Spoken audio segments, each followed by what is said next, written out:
নমস্কাৰ। আজি এই ভিডিঅ'টিত আমি গোলকীকৰণৰ বিভিন্ন প্ৰকাৰৰ বিষয়ে কিছু কথা আলোচনা কৰিম। ইতিমধ্যে আমি আগৰ ভিডিঅ'টোত দেখিছোঁ গোলকীকৰণ বা বিশ্বায়নৰ যিবোৰ সংজ্ঞা মিনিং আছিলে আৰু লগতে বিশ্বায়নৰ যিটো ইতিহাস তাৰ বিষয়ে আমি আলোচনা কৰিলোঁ। আজি আমি ইয়াৰ প্ৰকাৰৰ বিষয়ে কিছু কথা আলোচনা কৰিম। আমি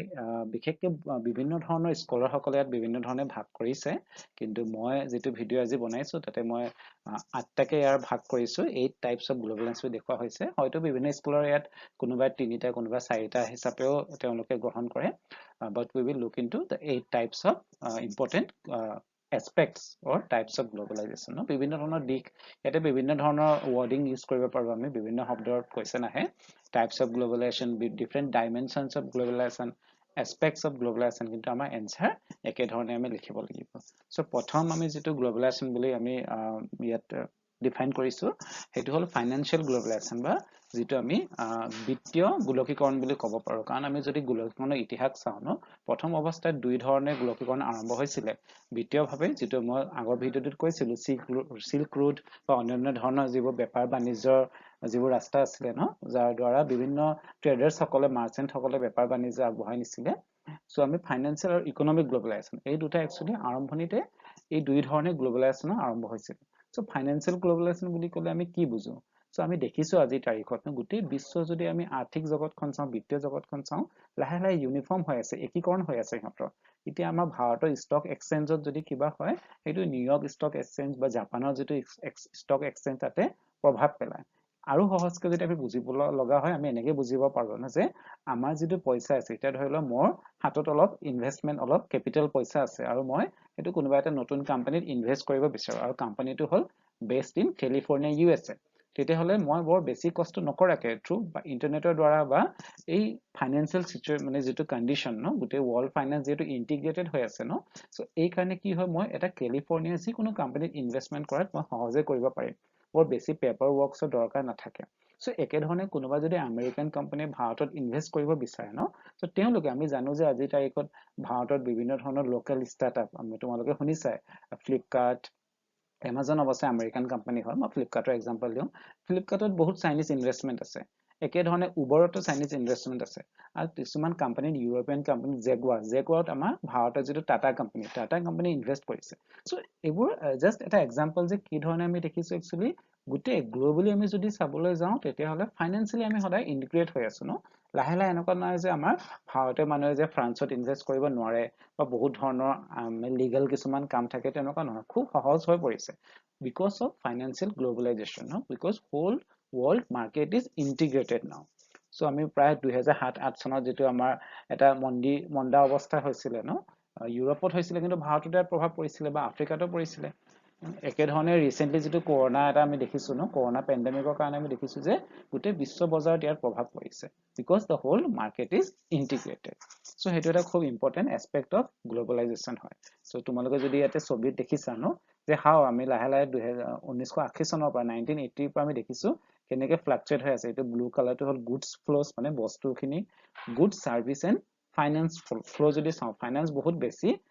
হাৰত আমি দেখিবলৈ পাওঁ ন, যে মানে পইচাৰ যিটো ফ্ল' হয়, গুডছৰ ফ্ল'ত কি হয়, বহুত ধৰণৰ যিটো ফিজিকেল বস্তু হয়, গুড মানে হ'ল বস্তু ন, ফিজিকেলি ফ্ল' হোৱাত কিছুমান ট্ৰান্সপৰ্টেশ্যন বা কমিউনিকেশ্যনৰ অসুবিধা থাকে। তেনেকুৱা ছাৰ্ভিচেছৰ ফ্ল'তো কিছুমান লিগেল প্ৰভিজন থাকে ন। ছাৰ্ভিচ মানে এনেকুৱা, ধৰি লোৱা তোমালোকে বিদেশত চাকৰি কৰিব বিচৰা ন, তেতিয়াহ'লে কিছুমান পেপাৰ ৱৰ্ক কৰিব লাগে, কিন্তু ফাইনেন্সিয়েল ইজ মোৰ ইজি, মোৰ চিম্পল। এইটো জাষ্ট ইণ্টাৰনেটৰ দ্বাৰা বহুত বেছিকৈ আৰু বহুত স্পীডত আমাৰ সম্ভৱ হয়। তোমালোকে ৰিচেণ্টলি, মই শুনিছানে নাই নাজানো, যিবোৰ ক্ৰিপ্ট' কাৰেঞ্চি হৈ আছে ন, সেইবোৰতো মানুহে ট্ৰেডিং কৰিব লৈছে, যিটো ভাৰ্চুৱেল কাৰেঞ্চি হয়, তাৰ কোনো আচল অৰ্থত অস্তিত্ব নাই, কিন্তু মানুহে তাতো ট্ৰেডিং কৰিব লৈছে। চ' এই ধৰণে আমি নতুন নতুন ধৰণৰ কথা ফাইনেন্সিয়েল গ্ল'বেলাইজেশ্যনত ক'ব পাৰোঁ। আমাৰ নেক্সটটো হ'ল, যিটো মই লগত ক'লোৱে, one of the most important and oldest type of globalisation, এইটো হ'ল ইকনমিক বা আৰ্থিক গোলকীকৰণ বা বিশ্বায়ন। এইটো খুব ইম্পৰ্টেণ্ট, ইজিয়ে হয় বুজিবলৈ ন। আমি দেখিছোঁ আজিৰ তাৰিখত আমাৰ হাতে হাতে কি থাকে, মোবাইল ফোন, আৰু মোবাইল ফোনৰ যদি আমি কোম্পানী চাওঁ, সেইবোৰ হয়তো জাপানীজ, আমেৰিকান, চাউথ কোৰিয়ান, আৰু তোমালোকে বেছিকৈ যদি হেডফোন ইউজ কৰা, সেইটো চাবা, এইটো মেড ইন ভিয়েটনাম লিখা থাকে, বা কোনোবা মেড ইন ফিলিপিনছ থাকে, ইণ্ডোনেছিয়া থাকে। চ' সেইবোৰ কিহৰ কাৰণে হৈছে? বিকজ আমি ইকনমিকেলি আমি গ্ল'বেলাইজ এটা সৰু ভিলেজ নিচিনা হৈ গৈছোঁ ন। চ' তেওঁলোকে কি কৰে, আজিকালি যিবোৰ ডাঙৰ ডাঙৰ MNC, মাল্টিনেশ্যনেল কোম্পানী, সিহঁতে যদিও কোম্পানী হ'ব পাৰে আমেৰিকান, যেতিয়া এমাজন হ'ল আমেৰিকান কোম্পানী, কিন্তু এমাজনে কি কৰিছে ভাৰত বা যিবোৰ এছিয়ান কান্ট্ৰিজবোৰত বেছিকৈ ইনভেষ্ট কৰিব লৈছে ইয়াতে তেওঁলোকে ফেক্টৰী খুলিছে ন এনেকৈ বিভিন্ন ধৰণৰ আমি কাৰ মেকিং কোম্পানীজ ফৰ্ড জেগুৱাৰ সেইবোৰ এক্সাম্পলো আমি ল'ব পাৰোঁ বা নতুনকৈ টেছলা আহি আছে ইণ্ডিয়াত ন চ' তেওঁলোকে কি কৰে যে ভাৰত বা তেনেকুৱা চাইনা ইণ্ডিয়া ফিলিপিনছ ভিয়েটনাম সেইবোৰত কি হয় মেকিং চাৰ্জটো খুব কম হয় মানে ইয়াত মানুহৰ চেলাৰী কম হয় ৰ মেটেৰিয়েল সহজে পোৱা যায় বা কম খৰচত পোৱা যায় আৰু টেক্সৰ ক্ষেত্ৰতো ইয়াত কিছুমান তেওঁলোকে ৰেহাই পায় সেইকাৰণে এটা টয়োটা যিটো মই ইয়াত এক্সাম্পল দিছোঁ যদি ছবিত দেখিছা ন টয়োটা যিটো এটা কোম্পানী আছিলে তেওঁলোকে এটা গোটেই বিশ্বত বিয়পিছে তেওঁলোকৰ ফেক্টৰী আমেৰিকাতো আছে Argentina Brazil Canada Colombia Mexico Belgium মানে গোটেই ফ্ৰান্সত আছে অষ্ট্ৰেলিয়া ইণ্ডিয়া ইণ্ডোনেছিয়া জাপান সকলো দেশতে তেওঁলোকে এতিয়া বিয়পিছে তেওঁলোকে এটা ৱৰ্ল্ড ৱাইড ফেনমিনা হৈ গৈছে চ' তেওঁলোকৰ মানে কেপিটেল মুভমেণ্টটো খুব সহজে হয় এনেকৈ কোকা কোলা নাইকি চেল সেইবোৰতো আমি জানোৱে ন চ' এইখন যদি ছবি তোমালোকে লক্ষ্য কৰা জিডিপি গ্ৰথৰ বিশেষকৈ যিবোৰ গ্ল'বেলাইজাৰ্ছ মানে যিবোৰ গ্ল'বেলাইজিং কোম্পানী গ্ল'বেলাইজিং কাণ্ট্ৰিজ তেওঁলোকৰ যিটো জিডিপি গ্ৰথ সেইটো সাংঘাতিকভাৱে তেওঁলোকৰ বাঢ়িছে মানে ইনক্ৰিজ হৈছে তেওঁলোকৰ শ্বেয়াৰটো বহুত বেছি আগতে এইটো ৰিচ কাণ্ট্ৰিজবোৰৰ বেছি আছিল 1960s কিন্তু লাহে লাহে 90s 90 আমি যেতিয়া পালোঁ তেওঁলোকৰ শ্বেয়াৰ মানে যিবোৰ গ্ল'বেলাইজ কোম্পানী অকল ৰিচ বুলি নহয় গ্ল'বেলাইজ যিবিলাকে গোলকীকৰণৰ প্ৰক্ৰিয়াত অংশগ্ৰহণ কৰিছিলে তেওঁলোকৰ জিডিপি গ্ৰথ বহুত বেছি বাঢ়ি গৈছে সেইটো আছিলে ইকনমিক গ্ল'বেলাইজেশ্যন তাৰপিছত আমি টেকন'লজিকেল এইটোতো আমি প্ৰায় পায়ে থাকোঁ ন টেকন'লজিকেলি আমি বহুত এডভান্স হৈছোঁ অকল এডভান্স হোৱাই নহয় এতিয়া আমি টেকন'লজি কি হৈছে গোটেই বিশ্বই শ্বেয়াৰ কৰিব পাৰিছে আগত এনেকুৱা আছিলে যে আমেৰিকাই যদি কিবা এটা বস্তু ইনভেণ্ট কৰে বা ৰাছিয়াই যদি কৰে তেওঁলোকে অকল নিজৰ কাৰণে ইউজ কৰিছিলে ন খুব তেওঁলোকে এটা কনজাৰভেটিভ পলিচি লৈছিলে কিন্তু আজিৰ তাৰিখত বিশেষকৈ ইণ্টাৰনেটৰ কাৰণে আমি যিকোনো বস্তু গুগলত চাৰ্চ কৰিব পাৰোঁ ন চ' আমাৰ এটা গ্ল'বেল ভিলেজৰ প্ৰতিস্থাপন হৈছে বৰ্তমান so' you can know' in a second আমি গোটেই ৱৰ্ল্ডত লাইভ হ'ব পাৰোঁ ন নিজৰ যিখিনি ক'ব লগা কথা আছে আমি সকলো মানুহক বিশ্বৰ সকলো মানুহক সম্বোধন কৰি আমি ক'ব পাৰোঁ চ' এইটো বহুত ডাঙৰ এটা প্ৰযুক্তি বিজ্ঞানৰ ক্ষেত্ৰত গ্ল'বেলাইজেশ্যনে কিন্তু এটা পৰিৱৰ্তন আনিছে চ' এইটো বিশেষকৈ আমি যদি ইণ্টাৰনেটৰ কথা কওঁ ন মোবাইল ফোন আৰু ইণ্টাৰনেট এই দুটাই কিন্তু ডাঙৰ এটা বিপ্লৱ আনিছে আমি যদি নেক্সট শ্লাইডটো চাওঁ আমি কথাটো ভালকৈ বুজিম তেতিয়া ন আমি গোটেই যিটো ৱৰ্ল্ডৰ ডেটা যদি চাওঁ ন বৰ্তমান 7.75 বিলিয়ন মানুহ গ্ৰাম্য অঞ্চলত থাকে মানে যিবোৰ চহৰীয়া অঞ্চলত থাকে তেওঁলোক আৰ্বানাইজড হৈছে আৰ্বানাইজেশ্যন পপুলেশ্যন বুলি কোৱা মানে 50%তকৈ বেছি আছে মানুহ এতিয়া যিবোৰ টাউনত থাকে তাৰপিছত মোবাইলৰ যদি আমি পেনিট্ৰেশ্যন চাওঁ ন কিমান সংখ্যক মানুহৰ হাতত মোবাইল আছে প্ৰায় 5.19 billion that means 67% of the world population ইমান মানুহৰ হাতত কিন্তু বৰ্তমান মোবাইল আছে তেওঁলোকে স্মাৰ্টফোনে হওক বা অন্যান্য ধৰণৰ মোবাইলে হওক তেওঁলোকে মোবাইলৰ পেনিট্ৰেশ্যনত তেওঁলোকে মানে মোবাইলৰ দ্বাৰা ঢুকি পাইছে তাৰপিছত আমি যদি ইণ্টাৰনেট ইউজাৰ চাওঁ তাতো 50%তকৈ বেছি ন প্ৰায় 59% মানুহৰ হাততে মানে তেওঁলোকে ইণ্টাৰনেট ছাৰ্ভিচ উপভোগ কৰে wish means 4.54 billion in terms of numbers আৰু লগতে ছ'চিয়েল মিডিয়া আমি জানো যে ছ'চিয়েল মিডিয়াৰ দ্বাৰা আমি বিভিন্ন ইনফৰমেশ্যন শ্বেয়াৰ কৰিব পাৰোঁ ন ছ'চিয়েল মিডিয়া পেনিট্ৰেশ্যনো almost half of the world বা ইণ্টাৰনেট ইউজাৰ পপুলেশ্যন এইটো 3.80 বিলিয়ন চ' খুব ডাঙৰ সংখ্যা এটা এইটো that means almost half of the world is connected to each other বুলি ক'ব পাৰোঁ একেধৰণে আমি যদি ইণ্ডিয়াতো চাওঁ ন প্ৰায় মোবাইল ফোন ইউজাৰ কিমান আছে mobile internet user 603 million that means 43 of the world India is population is online আৰু ডিভাইচেছ মানে কিমান মানুহৰ হাতত আছে 1.9 বিলিয়ন আমি জানো আমাৰ পপুলেশ্যন হয় অলমষ্ট 135 বিলিয়ন তাৰ ভিতৰত 1.5 বিলিয়ন মানুহৰ মোবাইল ফোন তেওঁলোকে ইউজ কৰে আৰু যদি আমি ফাষ্টাৰ ব্ৰডবেণ্ড স্পীডৰ কথা যদি আমি চাওঁ ন সেইটো আগতকৈ কিন্তু ভালেখিনি উন্নত হৈছে আৰু মোৰ ভিডিঅ' ভিউইং আজিৰ তাৰিখত বহুত মানুহে ভিডিঅ' চায় ইউটিউব ভিডিঅ' বা অন্যান্য ধৰণৰ ভিডিঅ' হওক ভিডিঅ' বনোৱা আৰু চোৱা ক্ষেত্ৰতো প্ৰায় 81% ইণ্ডিয়ান মানুহে এই সুবিধাখিনি উপভোগ কৰে that means we are digitally and technologically connected with the world আৰু এইটো অকল ইণ্টাৰনেটৰ কথাই নহয় আমি যদি মেডিকেল টেকনলজি চাওঁ যিকোনো ধৰণৰ টেকনলজি ন আমি সকলোৱে এতিয়া শ্বেয়াৰ কৰিব পাৰিছোঁ তাৰ পিছৰ আৰু এটা ইম্পৰ্টেণ্ট এছপেক্ট অফ গ্ল'বেলাইজেশ্যন হ'ল আমাৰ ৰাজনৈতিক গোলকীকৰণ বা ৰাজনৈতিক বিশ্বায়ন সেইটো এনেকৈ আমি বুজিব লাগিব যে আজিৰ তাৰিখত এখন ৰাষ্ট্ৰই ক'ব নোৱাৰে যে তেওঁ নিজৰ ইচ্ছামতে যিকোনো আইন বনাব পাৰে যিকোনো ৰুল বনাব পাৰে ন আমি তেনেকৈ ইণ্ডিপেণ্ডেণ্ট হৈ থকা নাই বৰ্তমান এতিয়া আজিৰ তাৰিখত কি হয় বিভিন্ন চুক্তিৰ দ্বাৰা দ্বিপাক্ষিক চুক্তি বুলি কোৱা হয় ন বায়লেটাৰেল এগ্ৰিমেণ্ট মাল্টিলেটাৰেল বহুপাক্ষিক চুক্তি বা ট্ৰাইলেটাৰেল চুক্তি তোমালোকে চাগে শুনিছা G7 G20 সেইবোৰ মানে বিভিন্ন দেশসমূহৰ গ্ৰুপ তেওঁলোকে সন্মিলিতভাৱে কিছুমান নীতি নিয়ম বনায় যাতে সকলোৱে সুবিধাখিনি পায় আমাৰ ডেভেলপিং কাণ্ট্ৰিজবোৰৰ কিছুমান গ্ৰুপ আছে ন G20 G77 ডেভেলপিং কাণ্ট্ৰিজ তাৰপিছত আমাৰ bricks nation Brazil Russia India আৰু যিবোৰ চাইনা এইবোৰ কাণ্ট্ৰিক আমি ব্ৰিক্স বুলি কওঁ তেনেকৈ আমাৰ সাৰ্ক কান্ট্ৰিজ আছে ন সাউথ এছিয়াত আছিয়ান কান্ট্ৰিজ আছে সাউথ ইষ্ট এছিয়াৰ কাৰণে নাফটা সাফটা এইবোৰ বিভিন্ন ধৰণৰ ইকনমিক এগ্ৰিমেন্ট আছে আমাৰ সো এইবোৰ হৈছে যে ইকনমি আমি পলিটিক্যালি কি হৈছে আমি ইন্টিগ্ৰেট হৈ আহিছো ন কোনো ৰাষ্ট্ৰই ক'ব নোৱাৰে যে মই নিজৰ ইচ্ছা মতে আইন বনাব পাৰো আমি জানো আজি তাৰিখত বিভিন্ন ৰাষ্ট্ৰই যেহেতু আমি ইউএনও মেম্বাৰ হয় ন তেওঁলোকে এটা দায়বদ্ধতা থাকে সো এই ধৰণে আমি বুজিব লাগিব যে globalisation has affected the traditional concept of state sovereignty এইটো আমি পিছলৈ যেতিয়া ইয়াত ডিসএডভান্টেজ আলোচনা কৰিম তাতই কথাখিনি আহিব ন যে আজি তাৰিখত কোনো ৰাষ্ট্ৰই ক'ব নোৱাৰে যে মই 100% সাৰ্বভৌম হৈ আছো সো ওয়েলফেয়াৰ ষ্টেটৰ যেটো ধাৰণা আছিল ন যে ৰাষ্ট্ৰ এখনে কল্যাণকামী হোৱাৰ কাৰণে নিজৰ সিটিজেন সকলক নাগৰিকসকলক বিভিন্ন সুবিধা দিছিলে নিজৰ ইচ্ছামতে দিছিলে এটা সময়ত কিন্তু লাহে লাহে এটা কি হৈছে এই ৰাষ্ট্ৰসমূহে নিজৰ ইচ্ছামতে সব সুবিধা দিব নোৱাৰে তেওঁলোকে ওয়াৰ্ল্ড ট্ৰেড অৰ্গানাইজেশ্যন IMF যেটো মনিটাৰী ফান্ড হয় ন বা তেনেকা বিত্তীয় অনুষ্ঠানৰ দ্বাৰাহে পৰিচালনা হোৱা আমি দেখিবলৈ পাওঁ বিভিন্ন ক্ষেত্ৰত বিশেষকৈ যিবোৰ ডেভেলপিং কান্ট্ৰিজ তাৰ পিছত increase roll of multinational company খিনি মই অলপ আগতে কৈছিলো যে এই যিবোৰ মাল্টিনেশনাল কোম্পানী ডাঙৰ ডাঙৰ যেনেকুৱা আমাৰ এমাজনে হওক বা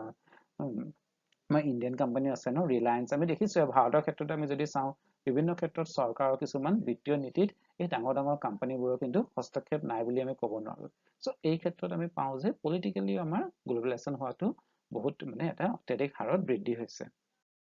তাৰপিছত কালচাৰেলি হেতু আমি প্ৰায় সবেই জানো কালচাৰেলি আজি তাৰিখত আমি কি উপভোগ কৰো আমাৰ মোবাইলত বা টিভিত আমি কি চাওঁ বা আমি কি পিন্ধো ন আমি কি খাওঁ সকলো বস্তুৱে আমাৰ হয়তো বিভিন্ন দেশৰ কালচাৰ দ্বাৰা প্ৰভাৱিত হৈছে আমি বিশেষকৈ ইয়াত কোৱা হয় ন যে globalisation is another name of McDonaldisation মানে যেটো মেকডনাল্ড তোমালোকে পাইছেনে নাই মই নাজানো মেকডনাল্ড যেটো আমাৰ মানে পিজ্জা বাৰ্গাৰ বনোৱা এটা কোম্পানী ন সো তেওঁলোক গোটেই আমেৰিকান কোম্পানী হয় গোটেই বিশ্বত তেওঁলোকে এটা নতুন ধৰণৰ খোৱাৰ ক্ষেত্ৰত বিশেষকৈ যেটো ফাষ্ট ফুডত এটা বিপ্লৱ আনি দিছে ন তোমালোকে যদি মিডল ইষ্ট মানে আৰবিয়ান কান্ট্ৰীলৈ যোৱা যিকোনো কান্ট্ৰী পাকিস্তানে হওক বাংলাদেশ ইণ্ডিয়া নেপাল সকলোতে অকল যে ডেভেলপ কান্ট্ৰী বুলি নহয় মেকডনাল্ডৰ দোকান তাত থাকিব মানে খোৱা যেটো ষ্টল তেওঁলোকৰ থাকে আৰু এটো খুব ডাঙৰ এটা MNC হৈ গ'ল আজি তাৰিখত সো এই ধৰণে অকল মেকডনাল্ড নহয় আমি যদি হলিউড সিনেমাৰ কথা কওঁ ন সিনেমা সবে ভাল পায় বা চোৱা হয় সো এই ধৰণে অকল সিনেমা চোৱাই নহয় সিনেমা চালে কি হয় আমাৰ কালচাৰ বহুতো প্ৰভাৱিত হৈছে আমি কি টিভিত কি সিৰিয়েল চাওঁ ন আমি কি পিন্ধো আজি তাৰিখত আমাৰ মোষ্ট পপুলাৰ হৈছে ওয়েস্টাৰ্ণ ড্ৰেছ হেতু আমি পজিটিভ নেগেটিভ দুইটাই দিশ আছে হেতুলে আমি নাযাওঁ কিন্তু আমি দেখিবলৈ পাওঁ যে আমি বেছি সুবিধা ওয়েস্টাৰ্ণ ড্ৰেছ পিন্ধিবলৈ পাওঁ ন সো কিন্তু আমি ইয়াৰ অপোজিট কথাও ক'ব লাগিব কাৰণ আমাৰ কিছুমান বস্তু ওয়াৰ্ল্ডে মানি লৈছে ন যেনেকৈ যোগা বা আমাৰ বিভিন্ন ধৰণৰ কিছুমান ট্ৰেডিশনেল পদ্ধতি আছিল ন খোৱা লোৱা ক্ষেত্ৰত আমাৰ যিবোৰ ভাৰত নাট্যমে হওক বা বিভিন্ন ধৰণৰ ফক ডান্সেছ সো সেইবোৰৰ ক্ষেত্ৰতো কিন্তু আমি আদান প্ৰদান কৰা প্ৰায় দেখিবলৈ পাওঁ আৰু হেতুৱে গ্লোবাল বা কালচাৰ গ্লোবালাইজেশনক বুজায় সো আমি যদি নেক্সট চাওঁ হেতু হল সোশিয়োলজিক্যাল গ্লোবালাইজেশন সামাজিকভাৱে এতিয়া সামাজিকভাৱে কি ধৰণে আমি এক হৈছো ইয়াত কোৱা হৈছে idea that single world society has evolved ন বৰ্তমান আমি ক'ব নোৱাৰো যে আমেৰিকান সোসাইটি আমাৰ একেবাৰে পৃথক বুলি আমেৰিকান সোসাইটিতে যদি কিবা এটা ঘটনা হয় আমাৰ ভাৰতীয় সোসাইটিত প্ৰভাৱ পৰিব কিন্তু উদাহৰণস্বৰূপে আমি ল'ব পাৰো যে তেওঁলোকে এটা সময়ত আমেৰিকান সমাজত কি হৈছিল বা ইউৰোপৰ সমাজৰ কথা মই কৈছো যে যেটো নাৰীবাদী আন্দোলন তাৰ পৰা আৰম্ভ হৈছিল আৰু পিছলৈ আমি দেখিবলৈ পাওঁ ভাৰততো প্ৰভাৱ পেলাইছে ইয়াৰ ন গোটেই বিশ্বত প্ৰভাৱ পেলাইছে এতিয়া যেনেকৈ বৰ্তমান আমেৰিকাত এবৰ্শনক লৈ কিনে তেওঁলোকৰ আন্দোলন চলি আছে মহিলাসকলৰ ন আৰু তাতো যদি এইখিনি আইন হয় বিভিন্ন দেশত ইতিমধ্যে হৈছে কিছু ইউৰোপিয়ান দেশত হেতু ভাৰততো প্ৰভাৱ পেলাব ন বা ভাৰতৰ যিবিলাক সমাজ শাস্ত্ৰীসকলে এই মানিবলৈ বাধ্য হ'ব পাৰে সো এই ধৰণে আমি ক'ব নোৱাৰো যে আমি একেবাৰে কাট অফ হৈ আছো ওয়াৰ্ল্ডৰ পৰা ন we have develop into a global village আৰু আমাৰ সোসাইটিও গ্লোবাল হৈছে আৰু আমি মাইগ্ৰেচনৰ ক্ষেত্ৰতো মই আগতে কৈছিলো যে এতিয়া আমি বহুত কম সময়তে বিভিন্ন দেশত ভ্ৰমণ কৰিব পাৰো ন আৰু সেইকাৰণে আমাৰ প্ৰায়বোৰ দেশ কি হৈছে মাল্টি কালচাৰেল বহু জাতীয় বা বহু মানে সাংস্কৃতিক দেশৰ মানে আমি ৰূপান্তৰিত হৈছো কোনো এখন দেশে ক'ব নোৱাৰে যে আমি অকল ইয়াত এটা এথনিক কমিউনিটিয়ে থাকে ন সেইটো কাৰণে আমি এটা গ্লোবাল সোসাইটি বা ভিলেজৰ কথা ইয়াতে আহি পৰিছে আৰু বিভিন্ন ধৰণৰ আমি ৰিয়েকচন পাওঁ ন ইয়াৰ ক্ষেত্ৰত কিছুমান কাউন্টাৰ ৰিয়েকচনো হয় সেইটো বিষয়ে আমি যে ডিসএডভান্টেজ আলোচনা কৰিম তাতে বিতংকে আলোচনা কৰা হ'ব তাৰ পিছত আমি যদি চাওঁ ইকোলজিক্যাল গ্লোবালাইজেশ্যন হেতু খুব ইম্পৰ্টেন্ট হয় আজি তাৰিখত তোমালোকে কিমান নিউজ ফলো কৰিছে মই নাজানো ন যদি দেখিছা এটা বিশেষকৈ যদি নৰ্থ আমেৰিকান কান্ট্ৰিজ কানাডা আমেৰিকাৰ যেটো নৰ্দাৰ্ণ পাৰ্ট ন যিবোৰ প্ৰায় ঠাণ্ডা হৈ থাকিছিলে বৰ্তমান কিন্তু তেওঁলোকৰ টেম্পাৰেচাৰ খুব বাঢ়িছে যেটো হিট ডমৰ কাৰণে হোৱা বুলি কৈছে হেতু এটা এনেকুৱা এটা সিচুৱেচন ন যত মানে পৃথিৱীৰ যিবাৰ টেম্পাৰেচাৰ হেতু হঠাৎ বাঢ়ি যায় হেতু কাৰণে ফৰেষ্ট ফায়াৰ আমেৰিকাত বহুত বেছি হৈছে এই বছৰ আৰু লগতে ৰিসেন্ট একেবাৰে একেদিনতে চলি আছে ওয়েস্টাৰ্ণ ইউৰোপত বৰষুণ ধাৰাসাৰ বৰষুণ হৈ আছে যদিও তাত ইমান বৰষুণ হ'ব নালাগে so it is against মানে it is all because of climate change এনেকুৱা বিভিন্ন ধৰণৰ সৰু সুৰা ৰাষ্ট্ৰ মালদ্বীপছ যিবোৰ আইল্যান্ড কান্ট্ৰিজ তেওঁলোকৰ অস্তিত্বত কিন্তু এটা ভাবুকি আহি পৰিছে আৰু তেওঁলোক অকলে ইয়াৰ কাৰণে জগৰীয়া নহয় এটা চাইনাই যদি বেছিকে ফ্যাক্টৰি বনায় বা ইণ্ডিয়াই যদি বেছিকে কাৰ্বন এমিনেট কৰে এই প্ৰভাৱ কিন্তু ফিলিপিনছ বা মালদ্বীপ নিচিনা দেশত পৰিব তাৰমানে we are all connected ecologically তো অকল মালদ্বীপ বা তেনেকুৱা নেপালে কোনো ৰুল বনালে নহব ন অকল এটা হিমালয় যিবোৰ মেল্ট হৈ আছে গ্লেচিয়াৰ সেইবোৰ অকল নেপালে কোনো তাৰ দোষ নাই ন এটো চাইনাই বেছিকে কাৰ্বন যদি এমিট কৰে যদি গ্লোবালাইজেশন বাঢ়ে ব্ৰাজিলত যদি এমাজন যেটো বনাঞ্চল হেতু যদি ধ্বংস হয় এই প্ৰভাৱ কিন্তু নেপালৰ হিমালয়তে পৰিব সো এই ধৰণে আমি বুজিব লাগিব যিবোৰ ওজন ডিপ্লিশন গ্লোবাল ওয়াৰ্মিং গোটেই বিশ্বত প্ৰভাৱ পেলায় আৰু এখন ৰাষ্ট্ৰ ইয়াত আইন বনালে হয়তো ইমান প্ৰভাৱ বা তেওঁলোকৰ আইনৰ মানে কিছু ফলাফল আমি নাপাওঁ সো সেইকাৰণে আমি কিয়োটো প্ৰটোকল হৈছিল না 2005 ত যেটো হৈছিল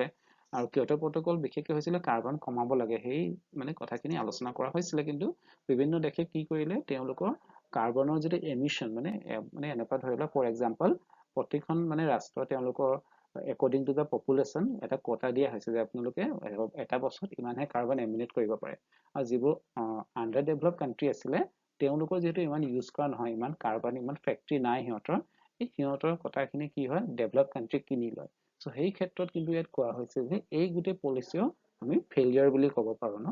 সো হেতু বিভিন্ন ধৰণৰ সমস্যা কিন্তু আজি তাৰিখত ইকোলজি ক্ষেত্ৰত বহুত বেছি বাঢ়িছে সেইকাৰণে আমি মাজে বহুত সময় দেখিবলৈ পাওঁ ন বিভিন্ন ৰাষ্ট্ৰত আজিকালি গ্ৰীণ পাৰ্টি স্থাপনা কৰা হৈছে মানে যিবোৰ দল এনেকুৱা ৰাজনৈতিক দল যিবোৰে প্ৰকৃতিক বা পৰিৱেশক বেছি গুৰুত্ব দিয়ে অকল ৰাজনীতিৰ কথাকে নহয় ন পৰিৱেশ আজি তাৰিখত বহুত ডাঙৰ এটা ইস্যু যদি আমি ভাৰতীয় সকলে বহুত ক্ষেত্ৰত আমি দেখিবলৈ পাওঁ ইমান অনুভৱ নকৰো কিন্তু লাহে লাহে আমাৰ পানীৰ অভাৱ হৈছে ন বা সুস্থ জলবায়ুৰ অভাৱ বিশেষকৈ দিল্লী হল one of the world most populated মানে ইন্ডিয়াতে আছে বহুত দেশ মানে ইন্ডিয়াত এনেকুৱা চহৰ আছে যিবোৰ টপ 10 ত আহে world most populated cities ৰ ক্ষেত্ৰত so we are going into a very dangerous world so হেতু এটা one of the aspect of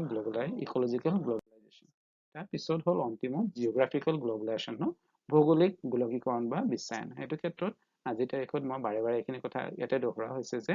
আজি আমি অকল geographical boundary আমি আবদ্ধ হৈ থকা নাই ন এতিয়া আমি ক'ব নোৱাৰো যে স্পেনৰ ঘটনাই ভাৰতৰ প্ৰভাৱ পেলাব নোৱাৰে বা স্পেনৰ সমাজৰ লগত আমাৰ কোনো সম্বন্ধ নাই বা তেনেকুৱা কোনোবা এখন সৰু কান্ট্ৰিৰ লগতো আমি ন ডমিনিকান ৰিপাব্লিক একেবাৰে সৰু কান্ট্ৰি কিন্তু আমি দেখিছো যে তাৰ লগত আমাৰ সম্বন্ধ কিছুমান ডিপ্লোমেটিক সম্বন্ধ নাথাকিলে বহুত ক্ষেত্ৰত অসুবিধা হয় সো এই ক্ষেত্ৰত আমি দেখিবলৈ পাওঁ ট্ৰেডে হওক বা জিঅ'পলিটিক্সে হওক ন সকলো ধৰণৰ দেশ কিন্তু এক হ'বলৈ চেষ্টা হৈ আছে আৰু আমাৰ ৰিলেশনশিপটো অকল বায়োলেটাৰেল হৈ থকা নাই ন men to men relationship people to people relationship আজিকালি বেছি গুৰুত্ব দিয়া হয় সেইকাৰণে এটা নতুন কনসেপ্ট আহিছে বৰ্ডাৰলেস ওয়াৰ্ল্ড ন গোটেই গ্লোবাল সিটিজেনশিপ বৰ্ডাৰলেস ওয়াৰ্ল্ড এই ধৰণৰ কনসেপ্টবোৰক বেছিকে গুৰুত্ব দিয়া হয় সো আমি এই ভিডিঅ'ত দেখিছো যে কি ধৰণে ডিফাৰেন্ট টাইপস অফ গ্লোবালাইজেশন আৰু হয়তো বহুতে বিভিন্ন ধৰণৰ ইয়াত ভাগ কৰা হয় ন কিছুমানে ডেমোক্ৰেটিক গ্লোবালাইজেশন বুলি আৰু এটা প্ৰকাৰ দেখুৱা হয় ডেমোক্ৰেসি যেহেতু আজি তাৰিখত বহুত ডেমোক্ৰেসিৰ যেটো গুৰুত্ব হেতু মানুহে অনুভৱ কৰিছে আৰু বিভিন্ন ৰাষ্ট্ৰত ইয়াক লৈ কিনে এটা বিপ্লৱ সৃষ্টি হৈছে বিশেষকৈ যিবোৰ মিডল ইষ্ট কান্ট্ৰি ন আমি ৰিসেন্টলি গম পাইছো আৰব স্প্ৰিং মানে যিবোৰ Arabian countries Algeria Tunisia Egypt Syria Iran Iraq তাতে যিবোৰ বিপ্লৱ হৈ গল ৰিসেন্টলি সেইবোৰক আমি ডেমোক্ৰেটিক এটা ৱেভ বুলি কোৱা হয় বা ডেমোক্ৰেটিক গ্লোবালাইজেশন বুলি কোৱা হয় সো এই ধৰণে গ্লোবালাইজেশনৰ বিভিন্ন প্ৰকাৰ আছে থ্যাংক ইউ